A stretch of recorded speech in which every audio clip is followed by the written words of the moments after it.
Ya Rasulullah,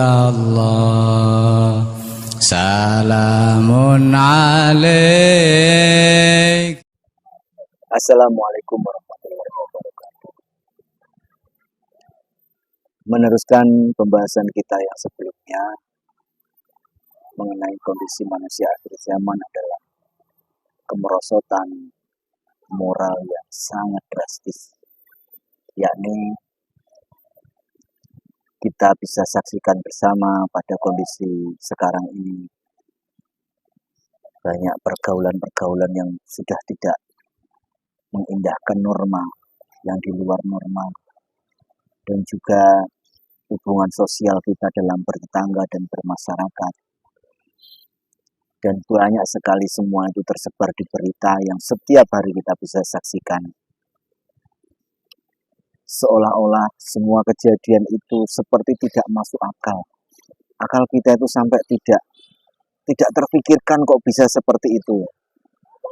Nah, di pertemuan kali ini kita akan mengulas secara sederhana bagaimana kondisi manusia akhir zaman dilihat dari kemerosotan moral itu. Ya tentunya tidak semua manusia seperti itu, tetapi kebanyakan yang kita lihat, yang kita dengar, bahkan kita di masyarakat pun mungkin saat bergaul dengan anak-anak muda yang usianya di bawah kita, itu sekarang ini sudah sangat jauh dari seperti zamannya kita dulu muda. Tidak seperti dulu lagi waktu kita masih muda. Dari semua kegiatannya, aktivitasnya, ataupun permainannya dan keseharian dalam menjalani kehidupan ini sangat jauh sekali. Dan ternyata dari semua kerusakan moral ini, kemerosotan moral ini sangat menyedihkan, mengkhawatirkan buat kita semua.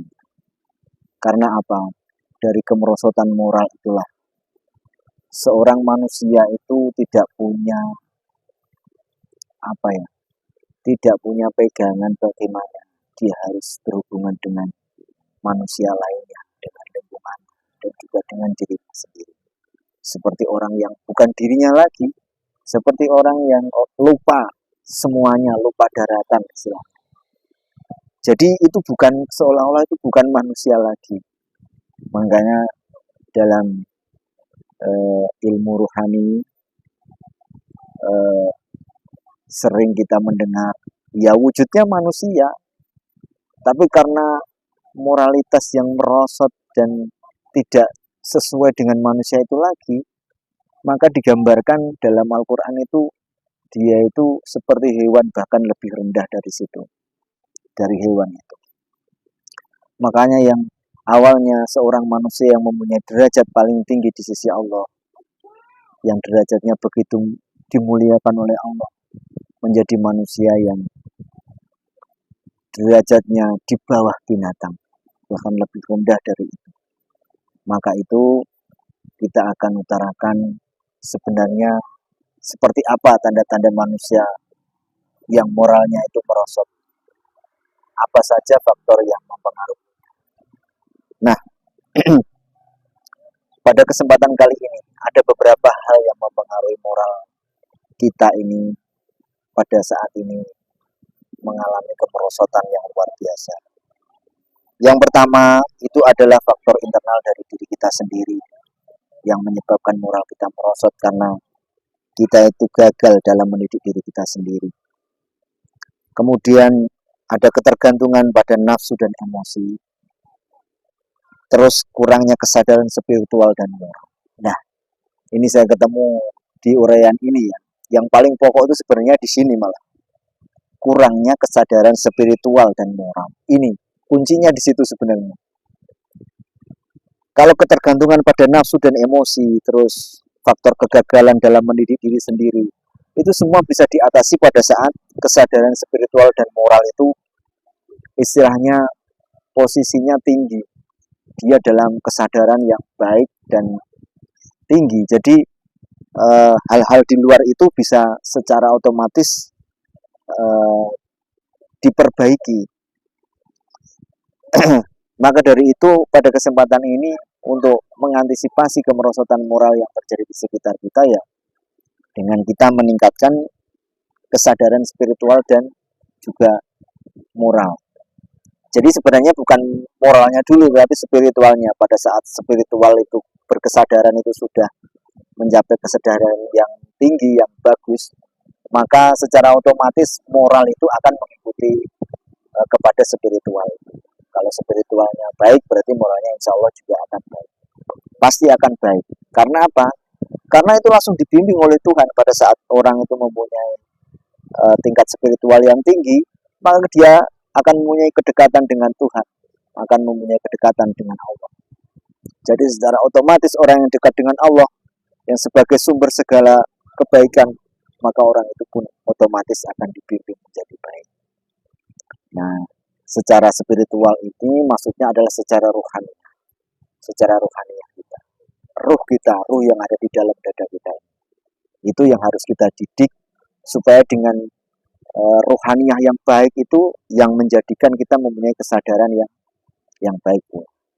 Nah, pada saat kesadaran kita sudah baik, maka dari situ semua yang ada di sekitar kita dapat kita pahami dan istilahnya apa ya, gamblang, terlihat jelas karena semua itu atas petunjuknya sendiri.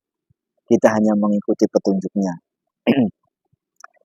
Dan seperti biasa di channel kami ungkapkan bahwasanya kita harus berguru untuk mendidik rohani itu supaya meningkatkan kesadaran. Tidak bisa sendiri, saudara.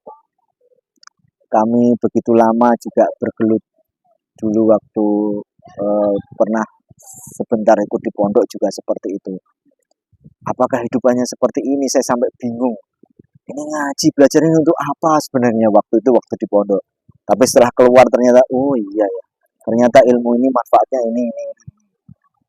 Nah, namun tidak cukup hanya itu saja, ternyata ada yang lebih urgent dan setiap manusia itu dalam hatinya mesti terbesit itu. Tidak mungkin tidak.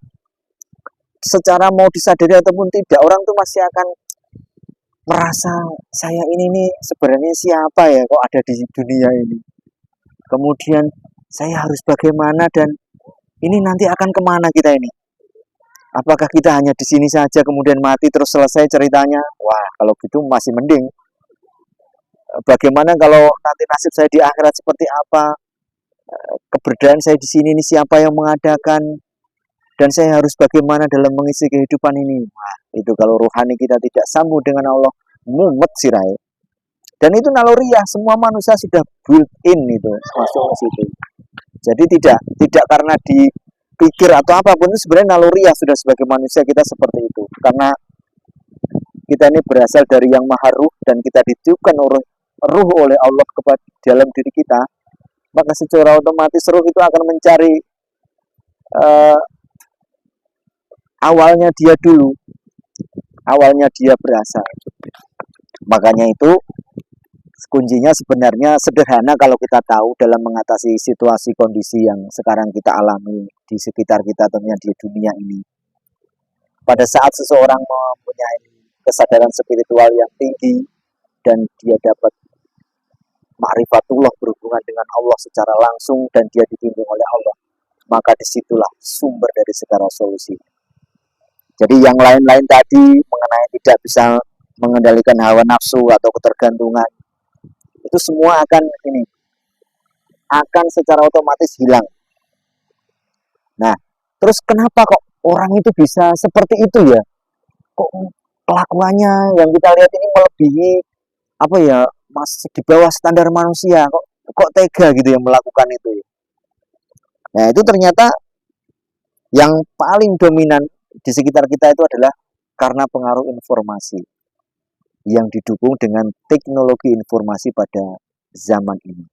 Makanya itu yang seperti yang sudah kita ungkap di season yang pertama, bahwasanya informasi itu memang teknologi sekarang itu memang seperti dua mata pisau.